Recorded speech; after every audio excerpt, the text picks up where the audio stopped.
El tema de esta mañana lo voy a titular es acerca de la parábola del trigo y la cizaña, que se encuentra en el libro de Mateo, el capítulo 13 y el versículo 24, que fue nuestra lectura bíblica, ¿verdad?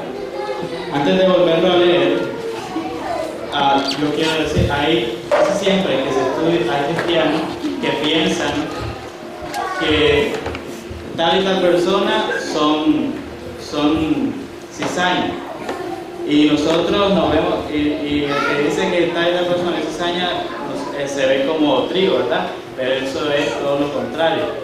Vamos a ver qué dice en el libro de Mateo, el capítulo 13 y el versículo 24. ¿Lo tenemos? Dice: Jesús les contó otra parábola, les dijo: el reino de los cielos es semejante al hombre que sembró buena semilla en su campo. Pero mientras sus hombres dormían, vino su enemigo, sembró la cizaña entre el trigo y se fue. Y cuando la hierba brotó y dio fruto, apareció también la cizaña. Entonces vinieron los siervos del dueño y le dijeron: Señor, ¿no sembraste buena semilla en tu campo? ¿De dónde tienes cizaña? Y él respondió: un enemigo hizo esto. Los siervos le dijeron: ¿quieres que vayamos y la arranquemos? Él dijo: no, para que al sacar la cizaña no arranquéis también el trigo. Dejad crecer juntos los unos y los otros hasta la siega. Y al tiempo de la siega yo diré a los segadores: arrancad primero la cizaña y atadla en manos para quemarla, pero junta al trigo en mi granero. La palabra de Dios, ¿verdad? Cuando el Señor termina la parábola, luego oró y se despidió de la gente, ¿verdad? Así como en la parábola del sembrador. Y al quedar así, los discípulos se quedaron con la inquietud de qué es lo que significaba lo que Dios les había acabado de decir, ¿verdad?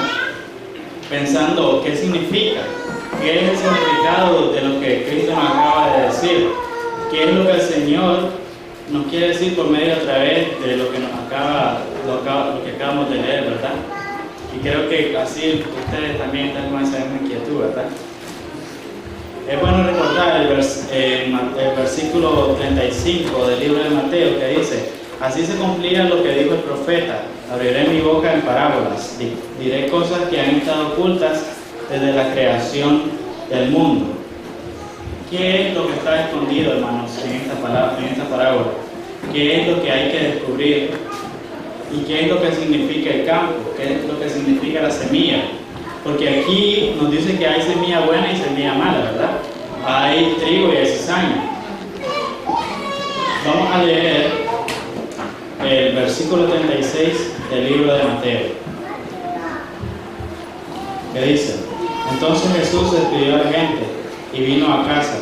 Ahí se le acercaron sus discípulos y le dijeron: explícanos la palabra de la cizaña del campo. ¿Verdad, hermanos, que tenemos que estudiar primero la parábola para poder entenderla? Entonces dice: ¿por qué los discípulos no le preguntaron al Señor en público cuando el Señor estaba contando la parábola? ¿Por qué no le preguntaron ahí: Señor, no le entendemos, nos puede explicar porque no entendemos nada? ¿Por qué no levantaron su mano? En el versículo 13, 11 nos da la respuesta y dice: él respondió: a vosotros es concedido saber los misterios del reino de los cielos, pero a ellos no. ¿Por qué a ellos sí y a los discípulos no? Saben que la palabra misterio significa o es algo que se da a conocer. Pablo decía que él conocía el misterio que a él se le fue revelado.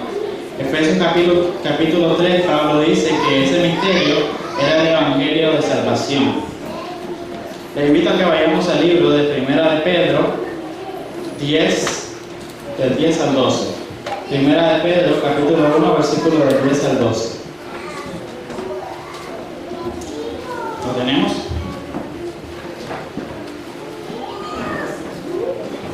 Y dice así: que esa salvación investigaron e inquirieron con diligencia los profetas que anunciaron la gracia que os estaba destinada, procurando descubrir el tiempo y las circunstancias que señalaba el Espíritu de Cristo que estaba en ellos, cuando predecía las aflicciones que habían de venir a Cristo y las glorias que seguirían. A ellos que no ministraban en beneficio propio, sino en nuestro favor, les fue revelado que este mensaje que ahora os anuncian, lo que os predican el Evangelio, por el Espíritu Santo enviado del cielo, mensaje que aún los ángeles ansían contemplar.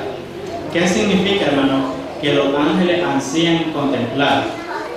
Significa que aún los ángeles necesitan estudiar estas cosas. Cuando el Señor Jesús viene a la tierra, usa el método más sencillo, el método más apropiado, el método más útil para dar a conocer verdades tan profundas que a simple vista no se necesita estudiar mucho.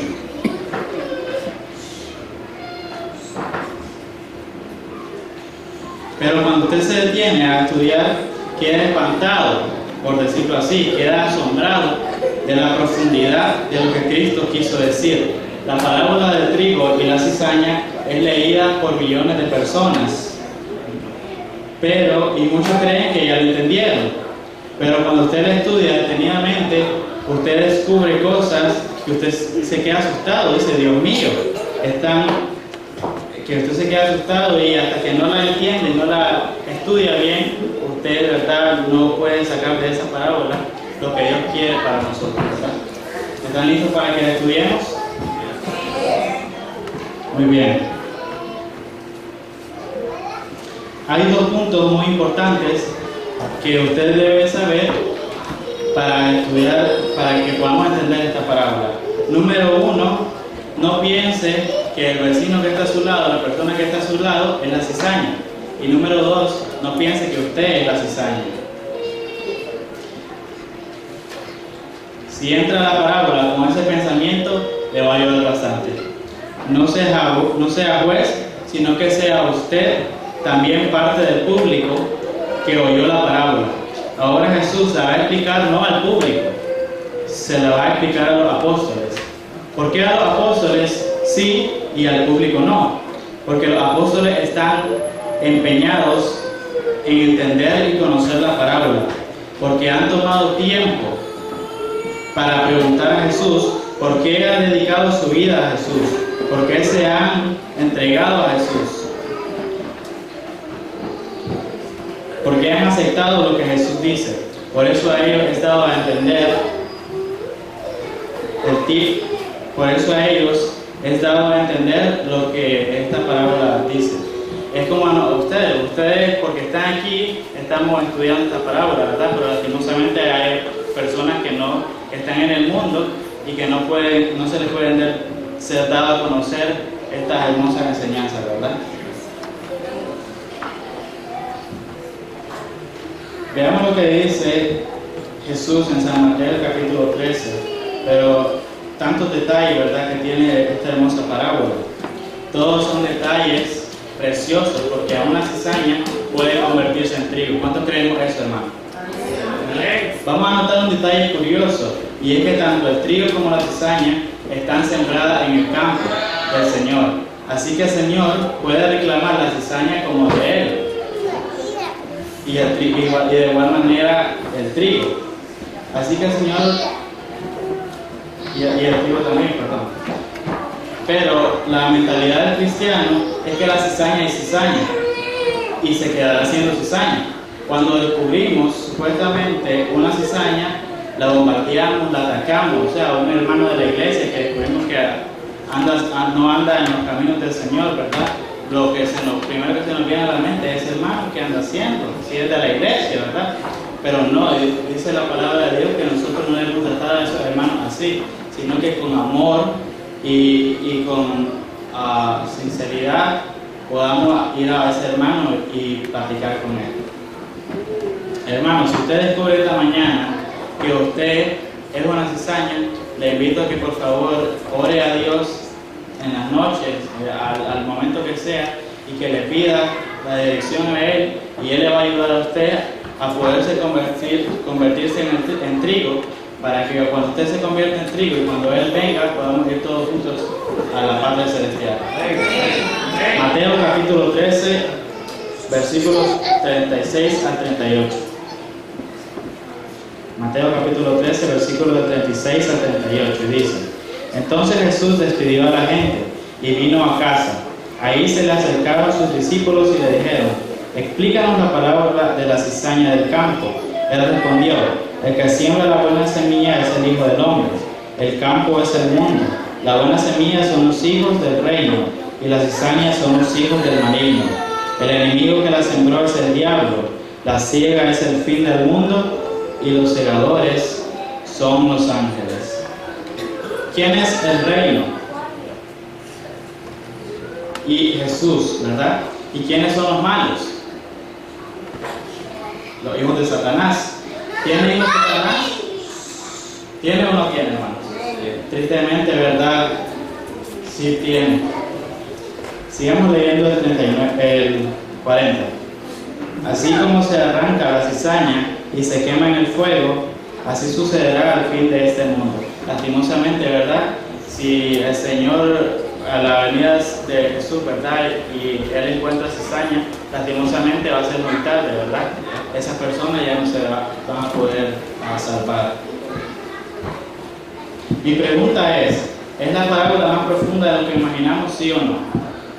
¿Quiénes están involucrados en la parábola? Dice que en la parábola está involucrado el Hijo del Hombre, número 1, y dice que en la parábola está involucrada la iglesia, o sea, nosotros, los hijos de Dios.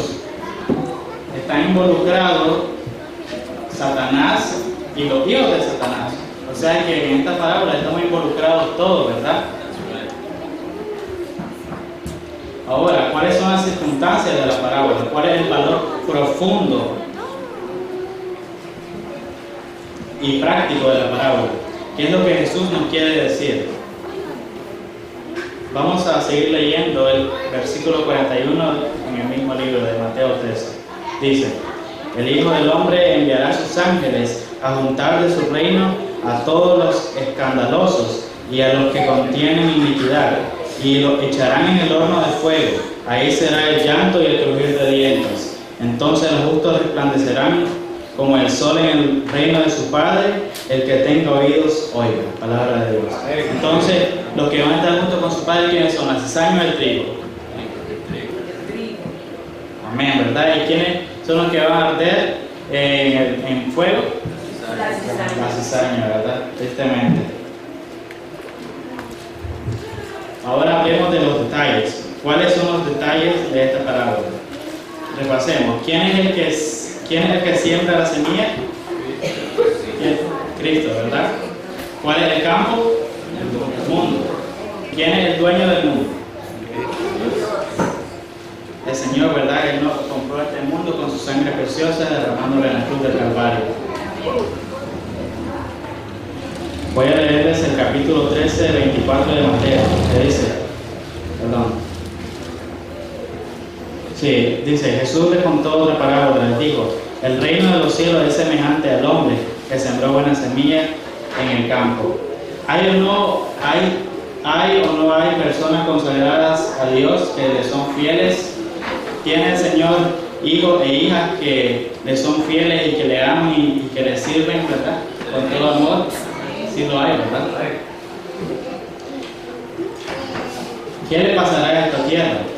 ¿Va a quedar la gente aquí tranquila viviendo hasta que Él venga después de 2000 años?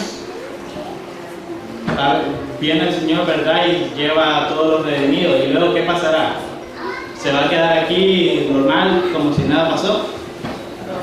No, ¿verdad? No. Aquí todo se va a arreglar, todo se va a acabar. Solo va a quedar el demonio con sus ángeles. Así que si en la tierra todavía se puede vivir, es porque los hijos de Dios están aquí. Y como ellos están aquí, el Señor está cuidando la vida de este planeta. ¿Cuántos dicen amén? Cuando nos lleve, todo el que se quede se fastidió, porque ya no hay vuelta atrás, ¿verdad? Tiene el Señor en la tierra buena semilla, ¿verdad? Tiene gente que son de Él. Y ahora viene un detalle curioso, que en el versículo en el versículo 25, que dice: pero mientras sus hombres dormían, vino su enemigo, sembró cizaña entre el trigo y se fue. ¿Qué estaban haciendo los hombres para que vinieran el enemigo y sembrara cizaña? Estaban durmiendo, ¿verdad? ¿Quiénes estaban cuidando la plantación? Los hombres que estaban durmiendo. ¿Qué significa que los hombres estaban dormidos? ¿Verdad que son preguntas interesantes? Mientras los hombres dormían, ¿quién entró a sembrar la cizaña? Pues Satanás. ¿En dónde la sembró? En el campo. La sembró entre la semilla buena. Y entonces, después, ¿qué pasó? Leamos el versículo 26. Y cuando la hierba brotó y dio fruto, apareció también la cizaña. Se apareció la cizaña en medio del campo, y ahora tenemos buena semilla y mala semilla juntas. ¿Usted cree que lo sabio sería arrancar la cizaña, echarla afuera y quemarla? ¿Cree usted que eso sería lo sabio? No, ¿verdad? Porque si echamos la cizaña también estaríamos echando el trigo, buena parte del trigo, entonces eso no es lo correcto. Cuando el dueño del campo viene, también, y con los siervos, le preguntan al dueño del campo: ¿y tú no sembraste semilla buena en el campo? ¿Y por qué salió semilla mala? ¿Y por qué hay mala semilla? ¿Cuándo se sembró la semilla mala? ¿Cuándo habíamos dicho que la semilla mala se sembró? Cuando estaban durmiendo, ¿verdad? Los hombres. Si los hombres hubieran estado despiertos, ¿la semilla mala hubiera sido sembrada? No, ¿verdad? Y después que la mala semilla es sembrada, ¿a quién están pidiendo cuentas? Al Señor. ¿Y de quién era la culpa? De los hombres, ¿verdad?, que estaban durmiendo. La culpa toda será hecha a Dios. ¿Y qué tiene que ver Dios con el problema? ¿Y qué tiene Dios que ver con eso? Dios no tenía nada que ver. Dios no tiene nada que ver ahora con los problemas de esta tierra, ¿verdad? ¿Y por qué nosotros, cuando hay veces reclamamos a Dios, cuando Él lo único que nos da es amor, sus bendiciones, ¿verdad? ¿Hay hambre en esta tierra? Sí hay. ¿Hay sufrimiento? Sí hay. ¿Hay dolor? Claro que hay. ¿Y qué tiene Dios que ver con todo esto? La gente, ¿verdad? Hay gente que le echa la culpa a Dios por todo esto. Analicemos un poco. Dice, ¿qué vino primero? ¿La creación o el hombre? La creación, ¿verdad? ¿Para quién hizo Dios la creación? Para el hombre.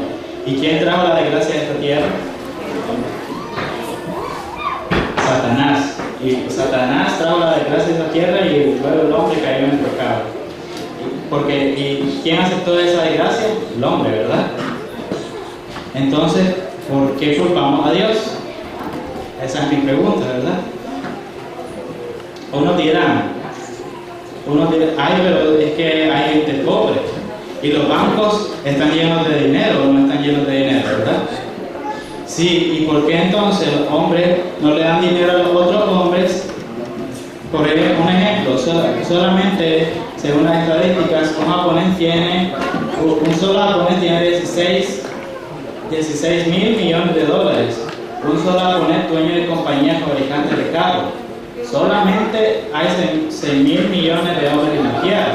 ¿Por qué no le dan a cada ser humano 2 millones de dólares? Hacen millonarios a todo el mundo y suben a 4 millones, ¿verdad? Pero no, ¿verdad? ¿Por qué no lo hacen? La gente se muere de hambre, pero sigue lloviendo todos los días.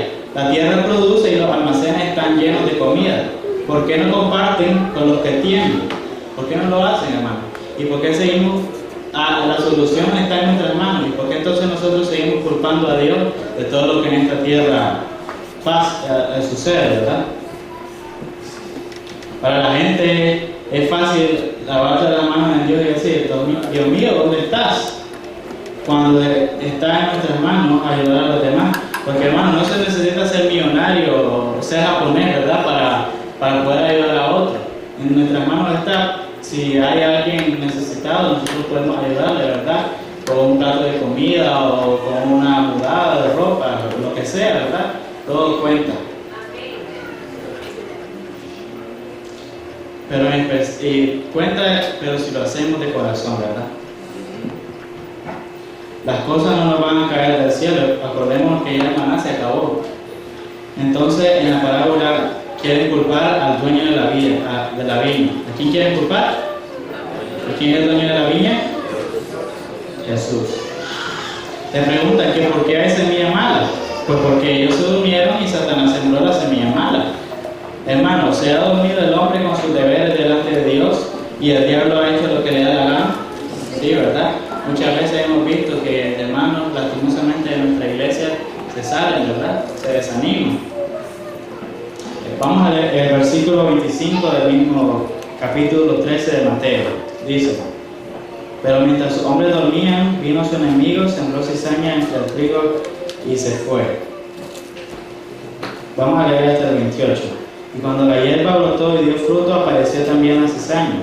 Entonces vinieron los siervos del dueño y le dijeron: Señor, ¿no sembraste buena semilla en tu campo? ¿De dónde tienes cizaña? Y él respondió: un enemigo hizo esto. Los siervos le dijeron: ¿quieres que vayamos y la arranquemos?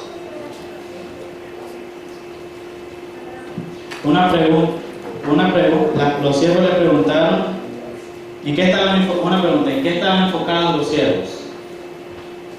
¿En el trigo o en la cizaña? En la cizaña, ¿verdad? Y la semilla buena, ¿qué pasó con ella? No les importaba, ¿verdad?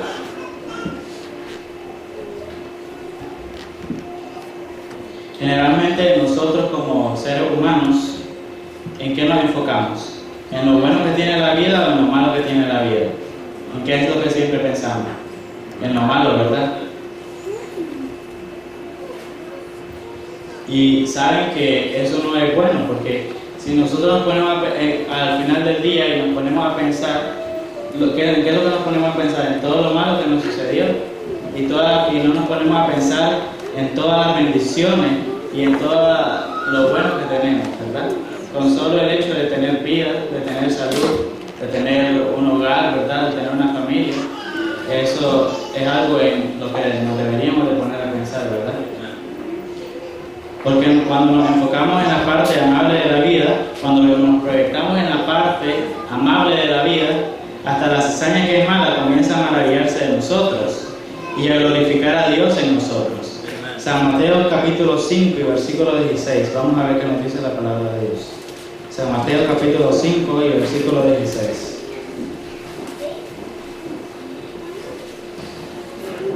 Dice: así alumbre vuestra luz ante los hombres, para que vean vuestras obras buenas y glorifiquen a nuestro Padre que está en el cielo, ¿verdad? Para que nosotros podamos ser esa luz, esa lámpara para el mundo, pues tenemos que primero nosotros, ¿verdad?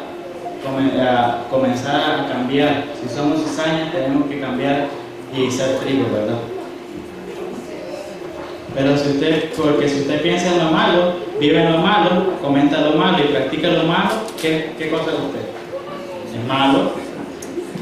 Si usted está enfocado en la maldad, si está mirando la maldad, si está criticando la maldad, lo que va a salir de nosotros es maldad. Hermano, ¿estamos entendiendo la parábola? Sí, ¿verdad? ¿En qué estaban enfocados los siervos? Dijimos, en la cizaña que nació. Si nosotros nos gustaría ver las cosas de otra manera, ver las cosas malas, negativas, las vamos a ver en cantidad, ¿verdad? En este mundo tanta maldad que hay, drogas, licor, tantas cosas malas, ¿verdad?, que hay en este mundo. Pero si queremos ver las cosas buenas, mirémonos al espejo y produzcamos nosotros mismos esas cosas buenas en nosotros y no esperemos que alguien más venga y las produzca por nosotros. Estaba una vez un pastor dando una campaña evangelística donde él estaba en la puerta, ¿verdad?, saludando a los hermanos que venían entrando, y de repente dice que se le cruzó un joven que nunca jamás había visto el estilo como andaba vestido ese joven, ¿verdad? Dice que andaba el pelo así parado y con el estilo que esa persona en la revista lo había visto, que andaba prenda en su cara, en sus labios, la cosa es que dicen que ese pastor se quedó asombrado Y fue tanta la curiosidad del pastor que decidió sentarse atrás de ese joven. Y dice que al sentarse atrás de ese joven descubrió que aquí al final de ese, podemos decirle, ese copete, ese peinado que andaba, lo tenía rubio. Entonces, bueno, el pastor decidió que iba a hacer algo por ese joven. Luego de que terminó el sermón, al final estaba el pastor despidiendo a la gente y vino el joven y el pastor asombrado porque el joven le dijo: pastor, me gustó mucho su sermón. Entonces vino el pastor y le dijo: va una, le dijo, solamente. Y el joven le dice: ¿una qué, pastor? Tranquilo, le dice, va una. Al siguiente día la cruzada evangelística, el mismo joven volvió a aparecerse y el pastor lo volvía a ver. Y al final, cuando el pastor despedía a la gente, el joven volvió al pastor y le dijo, pastor, me gustó mucho el testimonio que dio hoy en el sermón. El pastor le dijo: van dos. Bueno, pastor, le dice: ¿qué es lo que usted está contando? Le dice: no te preocupes, querido, le dijo él, yo sé, yo te la llevo a contar. Entonces, a la tercera y ya que era la última noche de la cruzada, había un juego de básquetbol del juego de la sociedad de jóvenes entonces había un juego de básquetbol donde el pastor iba a estar jugando y también un joven, pero los dos estaban en equipos contrarios. Al final, para no hacer largo el cuento, el pastor anotó el último punto para que el equipo de él ganara. Y luego el partido, el joven le dice: pastor, pero qué excelente juega, así como predica, así juega, le dice. Entonces viene el pastor y le dice: querido, le dice, levántate. Pastor, le dice: ¿de una vez me puede decir lo que usted me está contando? Entonces el pastor ahí le dijo: mira, yo desde que te vi, sé que estás pasando por dificultades y estás pasando por problemas, porque te viste como te viste, lleno como andas, porque algo hay en tu vida, le dice. Y yo he orado por ti y le he pedido a Dios que me ayude a acercar a tu corazón, y creo que Dios me ha cumplido ese deseo, porque ahora yo quiero platicar contigo y quiero que juntos resolvamos tu problema. Pero luego, bueno, hablar, la cruzada terminó, el pastor se fue. A los 8 meses que había pasado esa cruzada, vuelve otra vez el pastor y estaba en un campamento, en un congreso donde había mucha gente. Y ahí estaba un pastor predicando y el pastor estaba sentado. Cuando él siente que lo tocan por atrás, le dicen: pastor, necesito hablar con usted. Bueno, el pastor fue y habló, y cuando miró al muchacho que andaba acá una seña, un mullito se recordó de aquel joven de aquella cruzada y le dice: pastor, soy yo, el joven, aquel que le iba contando no sé qué cosas, le dice. Este soy yo, le dice. Y para la honra y la gloria de Dios, después de 8 meses me bauticé y ahora soy un miembro activo de la iglesia adventista. Hermano, con este ejemplo podemos ver: ¿puede o no el Señor convertir la cizaña en trigo? ¿Verdad? Pero para eso nosotros tenemos que darle una ayudadita al Señor, ¿verdad? Y salir afuera a predicar la palabra y hablar a toda esa gente que están sedientas por Jesús.